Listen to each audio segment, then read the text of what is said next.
Olá, sejam todos muito bem-vindos ao nosso Congresso Ibérico de Naturopatia. O meu nome é Dalila Jabar Torre do Vale, eu sou terapeuta holística naturopata com enfoque comportamental e traumas. Eu sou nascida em Moçambique, onde iniciei minha carreira profissional. E mais tarde eu venho para o Brasil, onde vivo há mais de 35 anos. E atualmente eu estou em Portugal.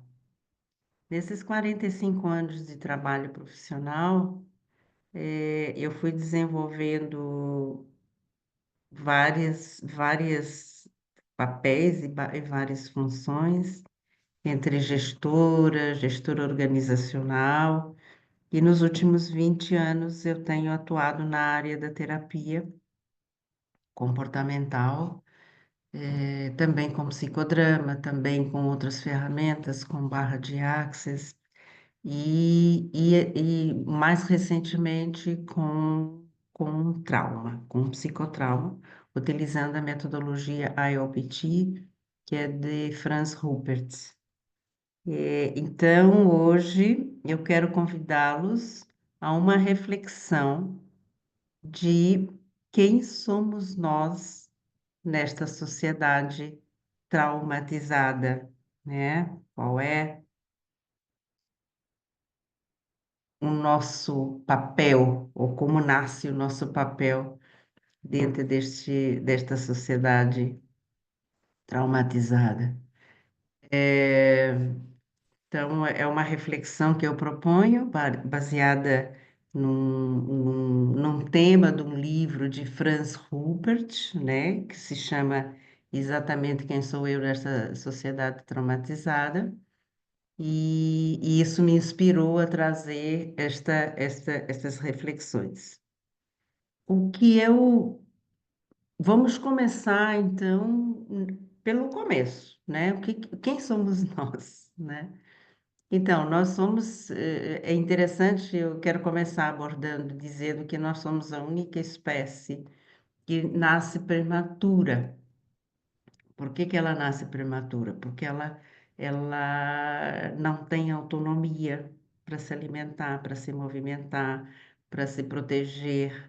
Então, dependemos muito dos nossos pais ou de outros, porque somos completamente indefesos e também somos altamente vulneráveis e dependentes, né? Diferente de outras espécies. Outras espécies, algumas a gente vai perceber que horas depois já estão caminhando, de horas depois já estão buscando, né, o alimento, o que não acontece conosco, né? Então, nós somos uma espécie que precisamos que nos alimentem, que nos cuidem, que nos protejam, que nos amem e que nos apresentem de forma segura para o mundo externo, né? E nós temos necessidades básicas logo que nascemos, né? Então, as nossas necessidades básicas, elas vão passar pelo contato da pele, pela amamentação, pelo contato visual, olho no olho, pelo cheiro, pelo paladar, pela voz daquela mãe que vai conversar com o filho, ou da mãe, dos pais, dos familiares, tudo isso são necessidades imediatas, né? E esse contato emocional, ele não só é no início, como ele é é contínuo. Ao longo da vida, essa relação entre mãe e filho, ela vai continuar, e principalmente nos três primeiros, e nos 3 primeiros anos de vida, vai ser essencial. Então, uma criança, ou todos nós nascemos querendo ser vistos e compreendidos por aqueles que cuidam de nós, né? E quando isso não acontece, e a criança é muito pequena, ela pode desistir de todas as tentativas de se comunicar com os outros. Então, ela pode ir para um estado de isolamento, ela pode ir para um estado de não relacionar, não manifestação de emoções, de reações, enfim, de movimentos. Então, porque até os 2 anos a criança não tem essa capacidade de se autorregular. Ela regula em função do outro, né? Outra das necessidades básicas é que se o cuidador não está em condições de dar isto que a criança necessita, seja por estar despreparado, por estar ansioso, por estar deprimido, por não ter vontade de. Então, o que que vai acontecer com esta criança? O cérebro dela pode não se desenvolver adequadamente porque não recebeu aqueles estímulos que nós falamos inicialmente à nascença. E como resultado disso, a criança cresce com uma capacidade reduzida de controlar suas emoções e comportamentos e acaba se identificando com este estado desregulado, que geralmente é a semelhança do estado desregulado da mãe, do pai ou do seu cuidador. O eu da criança, para se desenvolver, ela precisa da sua mãe, né? Para a formação do próprio eu dessa criança, ela precisa se delimitar no eu da mãe, né? Então, se a mãe não é clara no seu eu, a criança também continua sem clareza. Então, tudo ela vai refletir para si aquilo que a mãe dá para ela, aquilo que a mãe oferece ou aquilo que a mãe não oferece, né? Então, o primeiro nós é a nossa mãe, né? Então, a primeira representação de nós é desenvolvida e é recebido com a mãe. Então, as primeiras ofertas que a gente tem de um nós que vai formatar o nosso eu, eles chegam de fora, né? Então, assim, ela vai se espelhar naquilo que recebe e sem questionamentos, porque ela não tem esta autonomia, né? Ela não tem ainda essa consciência de que o outro é o outro. Então, ela está ainda dentro do nós. Então, desde muito cedo, incluindo na fase da gestação, podemos viver experiências estressantes e traumáticas através do que recebemos dos nossos pais, familiares ou ambiente externo. Se estivermos diante de um risco, de não ser protegidos ou de não sermos bem-vindos, ou de não ter condições de ser alimentados, de ser cuidados, há um risco muito grande de ficarmos incapacitados de lidar com essa situação de risco e pedir ajuda, né? E geralmente, o que acontece, essas pessoas que deveriam dar ajuda e prestar auxílio a essa criança, elas não estão disponíveis, que é o caso da mãe, o caso do pai ou o cuidador que está recebendo essa criança. Então, desde cedo, estas situações traumatizantes colocam a criança num estado de desamparo e de agonia, e ativa o nosso sistema de sobrevivência. E esse sistema de sobrevivência, ele é pautado com a experiência que eu vivo com aquele ambiente que me recebeu, ou que não me recebeu como deveria ser, né? Então, pais traumatizados, eles vão produzir filhos e filhas traumatizadas, com traumas de identidade, que a gente chama de trauma de identidade, que são aquelas crianças que não foram desejadas desde a sua concepção ou até antes da sua concepção. Pais traumatizados vão produzir também crianças com traumas de amor, de não serem amadas o suficiente do jeito que elas são, porque muitas vezes elas vêm ocupar um espaço que não era o desejado pela mãe.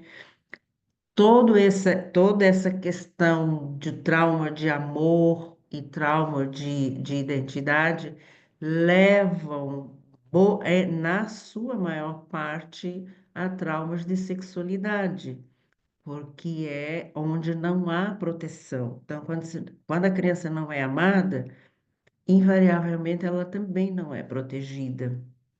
E quando ela não é protegida, é nesse lugar que entra o trauma da sexualidade.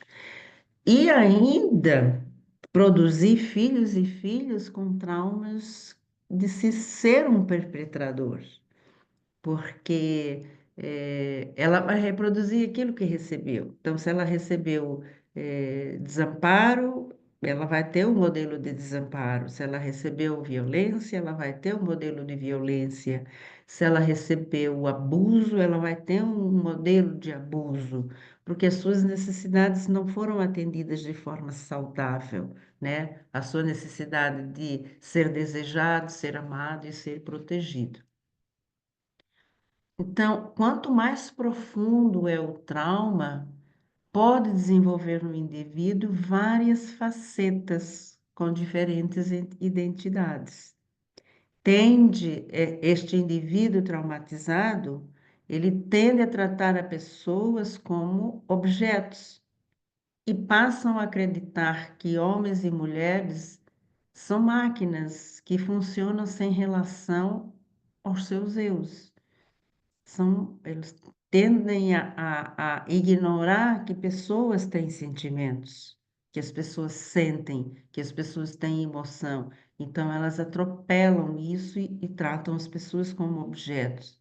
E as crianças amorosas podem se transformar em egoístas e psicopatas e até perpetradores de outras pessoas e outras crianças, porque é isso que elas recebem no seu ambiente familiar. Quando o indivíduo é vítima de um trauma, ele mal percebe quando começa a traumatizar os outros, a agredir, a mentir, a negar, a desprezar, né? E, a não ter em conta a presença do outro. Indivíduos que não começam a não perceber que estão sem empatia de sentimentos dos outros. E muitas vezes ele se considera superior aos outros e está sempre competindo para ganhar. E, por outro lado, se escondem papéis e nunca demonstram quem eles são verdadeiramente, né? Podem ser pessoas também que reclamam o tempo todo do outro e ofendem e agridem sem ressentimentos. Então, a vítima que ele foi acaba se tornando um perpetrador porque não sente e não identifica o seu próprio trauma. E pode ter comportamentos que se alternam entre vítima e perpetrador, com sentimentos de autodestruição e de destruição dos outros muito intenso, de uma forma muito intensa. Então, seres humanos traumatizados juntos criam uma sociedade traumatizada e traumatizante, com altos índices de crianças nascidas sem ser desejadas, separadas precocemente de seus pais ou em ambientes sem proteção e amor. Uma sociedade traumatizada com homens e mulheres que não desejam ter filhos e, quando os têm, elas rejeitam desde cedo. Muitas mães solteiras na pobreza, muitos traumas sexuais, muita violência, muita competição desleal, muita competitividade, e assim, esta é a base da sociedade dividida de perdedores e vencedores. Esta é a base de uma sociedade traumatizada. Então, agora, nós somos indivíduos que estão nesta sociedade traumatizada. De alguma forma, agora nós adultos ou essas crianças que aí estão, de alguma forma, uma dessas necessidades que não foi atendida nos tornou traumatizados, nos tornou vítimas e, sem que percebamos, também nos tornou perpetradores e traumatizadores de outras pessoas. Então, num ciclo que parece que não termina, que é um ciclo vicioso, a sociedade vai entrando nesse ciclo de vítima, perpetrador, e parece que não tem como sair disso, porque a gente vem há séculos, né? Assim, sociedade traumatizada não é de agora. Assim, a gente herda isso de gerações e gerações. É, então, esse trauma, que é uma ferida psíquica, nós estamos aqui falando de trauma, psíquico, é, ele endurece psicologicamente e então interfere na capacidade de crescer e desenvolver de forma saudável. Quando a gente é traumatizado, muitas vezes a gente nem percebe aquilo como trauma e a nossa psique, ela vai se adaptar, todo o nosso sistema vai adaptar. Então, aquele trauma é algo que me deixa indefeso, sem capacidade de lutar, sem capacidade de fazer alguma coisa. Então, vem uma outra resposta nossa, da nossa psique, que é sobreviver.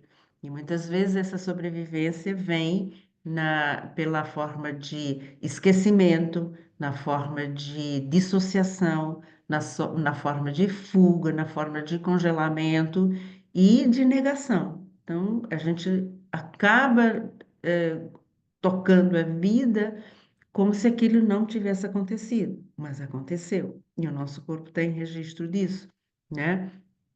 Então, o trauma vai fazer com que criemos essa personalidade substituta, que é o eu sobrevivente, que é o grande guerreiro, grande guerreira, o corajoso, que enfrenta, que supera, e às vezes supera de uma forma que nem sempre é saudável, né? E então, passando por cima dos outros, com uma alta capacidade, às vezes, de competir, de competição, uma alta capacidade, assim, de egoísmo muito grande, né? Então, assim, este sobrevivente vai encontrar várias formas de poder tocar a vida, porque ela não dá conta, não dá conta de resolver e de solucionar aquele trauma.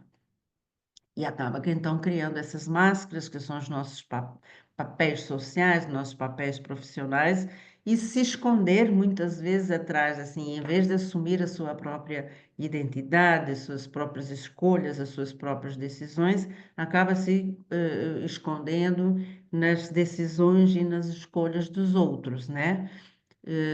Então, trauma é uma cicatriz que torna cada um de nós menos flexível, mais rígido e com menos sentimentos e mais defesas, né? Gabor Mate vai falar sobre isso. Então, assim, são esses indivíduos que estão compondo essa sociedade. Então, nós estamos numa sociedade traumatizada. E esses traumas que vêm atravessando gerações e gerações, eh, sociedades e várias sociedades que vão vindo umas atrás das outras, eh, elas são a causa de distúrbios psíquicos e muitas doenças físicas, e a maior parte delas com dificuldades muito, muito, muito difíceis nos relacionamentos interpessoais e intrapessoais também, né? Então, os traumas dos pais, que continuam nos filhos, eh, elas acabam, né, influenciando esses seres que somos nós que estamos aqui construindo essa sociedade baseado naquilo que não está resolvido dentro de nós, né? É, porque o trauma ele não se cura por si só. Com o passar do tempo, o trauma não vai ser curado. Se eu não olhar para o trauma com outro olhar, com outra perspectiva, ele não vai curar. Eu vou continuar sempre utilizando a minha máscara de sobrevivente e criando outros traumas para mim, sem perceber, e criando traumas para os outros. Então, é importante a gente começar a perceber que estas sociedades traumatizadas, elas podem se transformar a partir de cada um, a partir de cada um que vai em busca da ajuda para poder olhar aquilo que dentro dele está congelado, dissociado, fragmentado e esquecido, né? Então, é muito importante que cada um de nós possa, em algum momento, poder olhar para isso e pedir ajuda, né? Porque isso a gente não resolve sozinho. É, a gente também não vê isso sozinho, né? E muitas vezes, no alto da nossa sobrevivência, a gente até acha que nem precisa mais. Mas acontece que o trauma está ali, ele continua ainda vivo dentro de nós e guiando as nossas decisões, as nossas escolhas e as nossas relações porque eles deixaram uma marca, né? A primeira marca que existiu dentro de nós foi de necessidades não atendidas. E a gente vai para o mundo em busca de atender essas necessidades, e nem sempre a gente vai de uma forma consciente. A gente vai impulsionado por este eu sobrevivente que algumas vezes se encontra com o saudável que dá dentro dele, mas na maior parte das vezes ele não se encontra, porque o eu saudável está lá dentro da gente, está lá dentro de cada um. Mas para eu acessar ele, para poder olhar aquilo que me traumatizou, eu preciso pedir ajuda. Então, nós não somos só trauma, não é? Nós temos a nossa própria identidade. O que acontece é que lá no início, como eu disse, a criança acaba se identificando, tendo uma identificação com a mãe ou com o cuidador, mas aquilo não é ela ainda, né? Então, quando isso é dentro de um ambiente traumático, aquela identificação acaba se confundindo com a identidade, e que na verdade não é. Às vezes eu estou repetindo modelos dos meus pais, dos meus avós, dos meus antepassados, e essa não é a minha verdadeira identidade, porque ela está submergida dentro de um contexto de trauma, né? Então, na verdade, o que que é identidade? É quem eu sou de verdade sem eu me identificar com fulano, beltrano, ciclano. Então, é, a minha identidade também são os meus traumas, mas com um olhar mais saudável, porque se eu escondo os meus traumas, eu não estou indo em direção à minha identidade, né?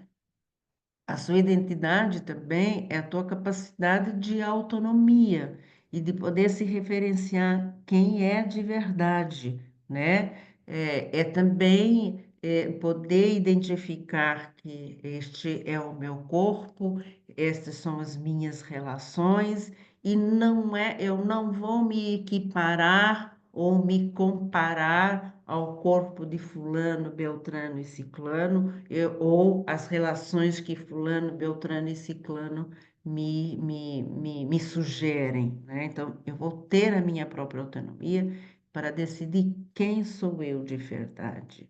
Quem sou eu quando eu estou despida de todas essas influências que me marcaram de forma traumática, né? Então, a sua própria identidade são os seus próprios pensamentos, são os seus próprios sentimentos, são suas próprias escolhas e as suas próprias decisões. Então, é, é nesse lugar que é importante chegar, que nem todos ainda chegamos, né, de uma forma saudável. E, quando a gente chega nesse lugar de identidade, da nossa verdadeira identidade, da nossa consciência daquilo que é uma identificação, mas não sou eu, então eu começo também a mudar as minhas relações na sociedade, as minhas relações com os outros, né? E o professor Franz Rupert, que eu mencionei lá no início, que na verdade né, é o título do livro dele, ele diz que quando a gente resgata a nossa identidade, nós damos um passo gigantesco para a mudança de relações na sociedade, né? E conseguimos que, de alguma forma, transformar e em ações e comportamentos menos traumáticos, né? E isso é conseguido através daquilo que ele desenvolveu na metodologia dele, que se chama Encontro Consigo Mesmo. Esta é uma metodologia baseada na terapia do psicotrauma, orientado para a identidade, que geralmente é chamada de IOPT ou IOPT, que é o acrônimo para uma denominação da terapia do psicotrauma orientada para a identidade em inglês. Então, o que que ele vai dizer? O que que dentro dessa metodologia que ele desenvolveu, ele diz que é possível nesses encontros trazer à luz os nossos traumas de uma forma segura e gentil, acolher as dores, integrá-las ao contexto atual, tornar-se consciente daquilo que é quem eu sou verdadeiramente, da sua própria identidade. Porque muitas vezes eu acabo tendo comportamentos que, quando eu percebo nesses encontros, eu estou repetindo o comportamento da minha mãe, eu estou repetindo o comportamento do meu pai, eu estou repetindo o comportamento de outros que me cercam, que me ajudaram, mas esses comportamentos não me trazem um bom relacionamento. Então, nesses encontros, é possível acolher isso, separar aquilo que é seu e poder começar a integrar aquilo verdadeiramente que é seu. E é importante também o que ele diz, que é bem interessante, que na terapia do psicotrauma o nosso corpo armazena, o nosso corpo é um mapa de tudo aquilo que nós sofremos, de traumas, tudo aquilo que os impactos dos traumas em nós. Então, as nossas células, o nosso sistema nervoso, ele tem um registro daquele trauma, não é? Então, ele acaba entrando no nosso dia a dia, nos comandando através daquele nosso sistema de sobrevivência e poder acessar isso, poder fazer essas descobertas de quais são as formas de sobrevivência que eu estou utilizando, mas que não estão me ajudando a resgatar a minha verdadeira identidade, a ser de forma saudável um indivíduo que desenvolve e busca e promove relações mais saudáveis. Então, assim, é poder descobrir isso é muito, muito, muito, muito grandioso, né? É a possibilidade que nós temos nesses encontros de ir por camadas descendo aquele lugar, até aquele lugar onde ficou congelado, onde ficou fragmentado, onde que ficou, enfim, dissociado, né? Poder perceber isso. eh, então, essas camadas dessas memórias que estão registradas na nossa psique, no nosso corpo, então, vão sendo retiradas de uma forma saudável e suave e vão começando a fazer efeito no indivíduo, não direi que imediato, mas também muitas vezes imediato, no comportamento que ele tem em relação ao outro dentro da sociedade, na forma como ele age. Então, ele começa a perceber também dentro de si aonde ele está traumatizando os outros sem perceber, aonde ele está sendo um perpetrador dos outros sem o perceber, mas que era essa forma de sobrevivência que ele tinha e teve acesso até o momento. Então, nesses encontros, é possível enxergar, sentir e acolher e integrar todas essas dores e todos esses papéis e essas atribuições que a gente foi utilizando e assim poder transformar a vida para um estágio de comportamento e de relacionamento mais saudável e equilibrado e mais natural, né? Sem o peso desse trauma. Então, e aqui eu termino a minha exposição, agradecendo a todos e que essa reflexão possa servir para que cada um de nós possa olhar para si e perceber o que que pode transformar, para ajudar a transformar a nossa sociedade, que infelizmente está cada vez mais violenta, cada vez mais agressiva e cada vez mais emergindo esses transtornos que não é o que a gente deseja. Muito obrigada.